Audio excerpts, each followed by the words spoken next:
Dear students, I, Dr. Y. S. Dangi, going to present you a lecture on digital image processing. Digital image processing is a process to interpret and analyze the digital image data which is recorded by the sensor. The process may involve numerous procedures including formatting and correcting of the data, digital enhancement to facilitate better visual interpretation, or even automated classification of targets and features entirely by computer.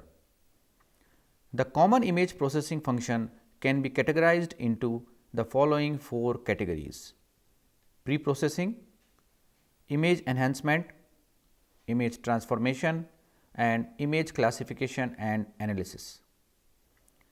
Pre-processing functions are generally called as radiometric or geometric corrections, which involve those operations that are normally required prior to the main data analysis and extraction of information. The radiometric corrections include correcting the data for sensor irregularities and unwanted sensor or atmospheric noise and converting the data so they accurately represent the reflected or emitted radiation measured by the sensor. Geometric corrections include correcting for geometric distortions due to sensor, earth geometry variations and conversion of the data to real world coordinates, example latitude and longitude on the earth's surface. Image enhancement is solely related to improve the appearance of the imagery to assist in visual interpretation and analysis. This function includes contrast stretching to increase the tonal distinction between various features in a scene and spatial filtering to enhance or suppress specific spatial patterns in an image. Image transformations are operations similar in concept to those for image enhancement. However, unlike image enhancement operations, which are normally applied only to a single channel of data at a time, image transformations usually involve combined processing of data from multiple spectral bands. Arithmetic operations, that is subtraction, addition, multiplication, division, are performed to combine and transform the original bands into new images which better display or highlight certain features in the scene. These operations will be discussed in spectral or band rationing and a procedure called principal component analysis, which is used to more efficiently represent the information in multi-channel imagery. Image classification and analysis operations are used to digitally identify and classify pixels in the data. Classification is usually performed on multi-channel data sets, and this process assigns each pixel in an image to a particular class or theme based on statistical characteristics of the pixel brightness values. There are a variety of approaches taken to perform digital classification. These are of two types, namely supervised and unsupervised classification. Now, we are discussing the digital image processing functions in more detail. Pre-processing. These functions are also called as image restoration and rectification, are intended to correct for sensor and platform specific radiometric and geometric distortions of data. Radiometric corrections may be necessarily due to variations in scene illumination and viewing geometry, atmospheric conditions and sensor noise and response. Each of these will vary depending on the specific sensor and platform used to acquire the data and the conditions during data acquisition. Also, it may be desirable to convert and or calibrate the data to known, that is absolute radiation or reflectance units to facilitate comparison between data.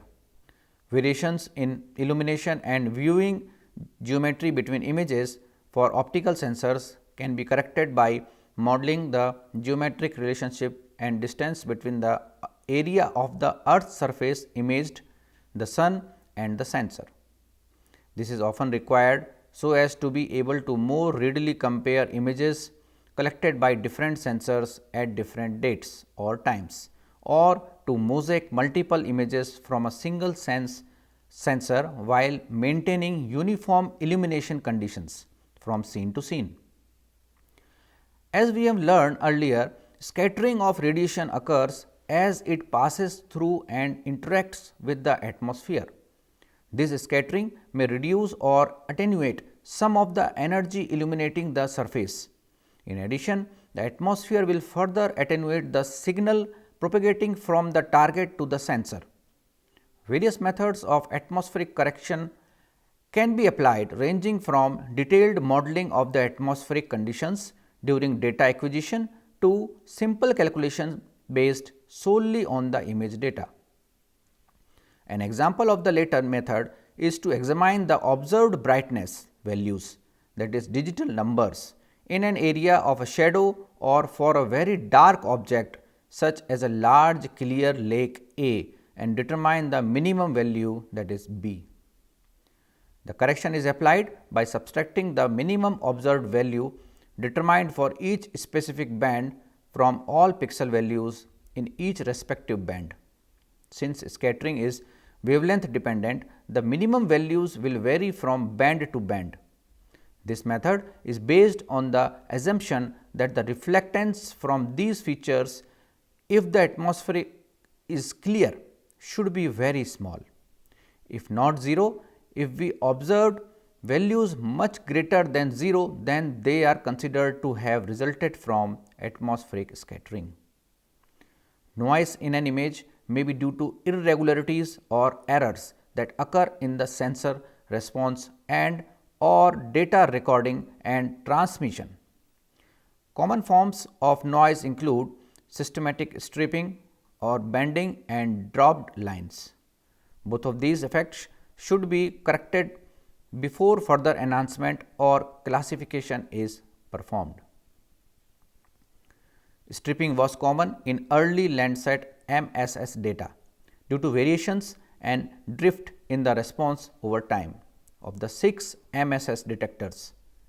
The drift was different for each of the 6 detectors, causing the same brightness to be represented differently by each detector. The overall appearance was thus a stripped effect.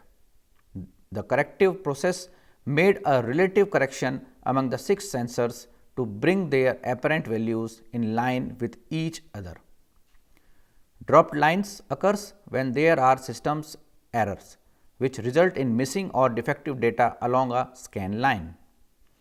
Dropped lines are normally corrected by replacing the line with the pixel values in the line above or below or with the average of the two. For many quantitative applications of remote sensing data, it is necessary to convert the digital numbers to measurements in units, which represent the actual reflectance or emittance from the surface. This is done based on detailed knowledge of the sensor response and the way in which the analog signal, that is the reflected or emitted radiation, is converted to a digital number called analog to digital or A to D conversion. By solving this relationship in the reverse direction, the absolute radiance can be calculated for each pixel, so that comparisons can be accurately made over time and between different sensors. We learned that all remote sensing imagery are inherently subject to geometric distortions. These distortions may be due to several factors, including the perspective of the sensor optics, the motion of the scanning system, the motion of the platform altitude, attitude and velocity, the terrain relief and the curvature and rotation of the earth. Geometric corrections are intended to compensate for these distortions so that the geometric representation of the imagery will be as close as possible to the real world. Many of these variations are systematic or predictable in nature and can be accounted for by accurate modeling of the sensor and platform motion and the geometric relationship of the platform with the earth Other unsystematic or random errors cannot be modeled and corrected in this way. Therefore, geometric registration of the imagery to a known ground coordinate system must be performed. The geometric registration process involves identifying the image coordinates, that is row, column, of several clearly discernible points called ground control points or GCPs in the distorted image, that is A1 to A4, and matching them to their true positions in ground coordinates, example latitude and longitude. The true ground coordinates are typically measured from a map B1 to B4 either in paper or digital format. This is image to map registration. Once several well distributed GCP pairs have been identified, the coordinate information is processed by the computer to determine the proper transformation equations to apply to the original row and column image coordinates to map them into their new ground coordinates. Geometric registration may also be performed by registering one or more images to another image instead of to geographic coordinates.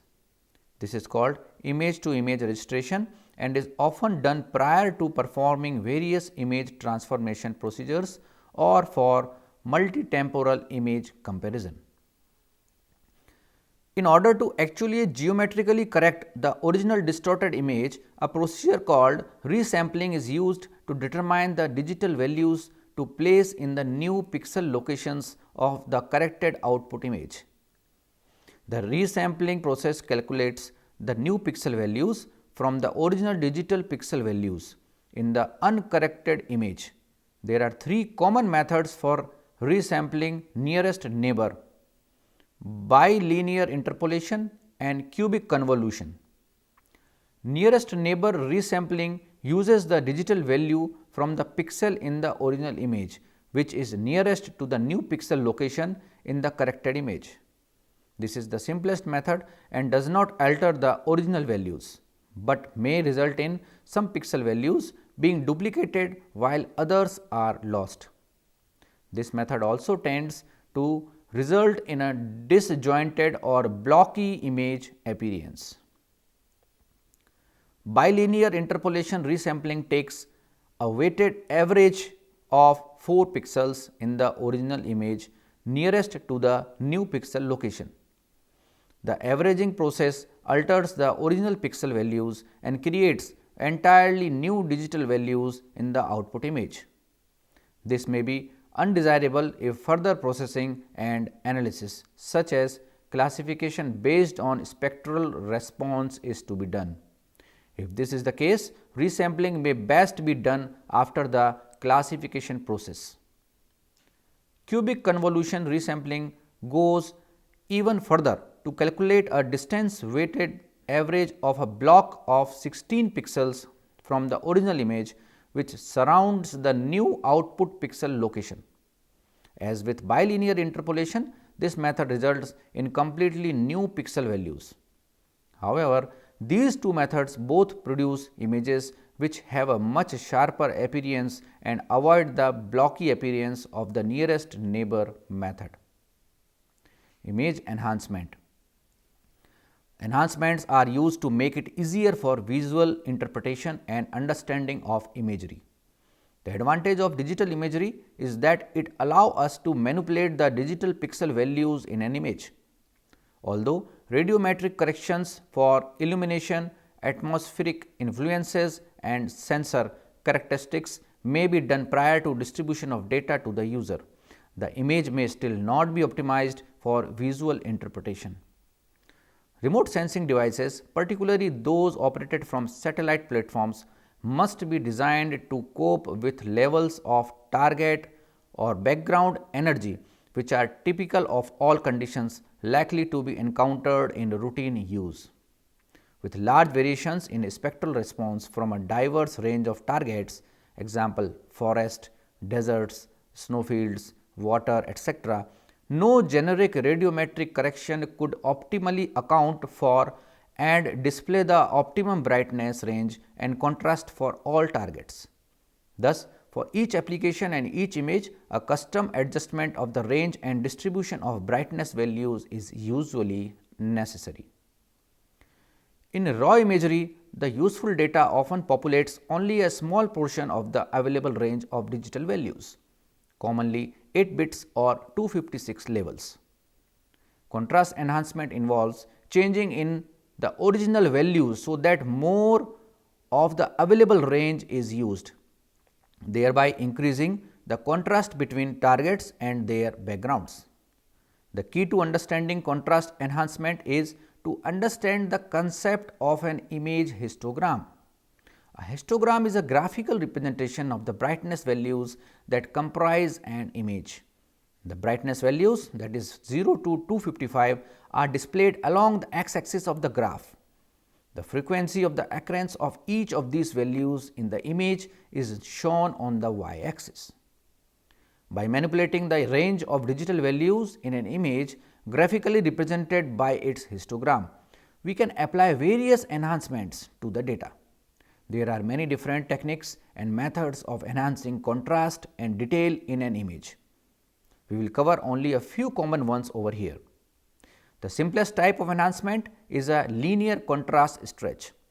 This involves identifying lower and upper bounds from the histogram, usually the minimum and maximum brightness values in the image, and applying a transformation to stretch this range to fill the full range.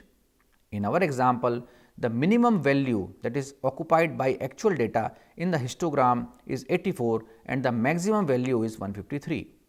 These 70 levels occupy less than one third of the full 256 level available. A linear stretch uniformly expands this small range to cover the full range of values from 0 to 255. This enhances the contrast in the image, with light toned areas appearing lighter and dark areas appearing darker, making visual interpretation much easier. The graphic illustrates the increase in contrast in an image before left and after right a linear contrast stretch. A uniform distribution of the input range of values across the full range may not always be an appropriate enhancement, particularly if the input range is not uniformly distributed. In this case, a histogram equalized stretch may be better. This stretch assigns more display values or range to the frequently occurring portions of the histogram. In this way, the detail in these areas will be better enhanced relative to those areas of the original histogram where values occur less frequently. In other cases, it may be desirable to enhance the contrast in only a specific portion of the histogram.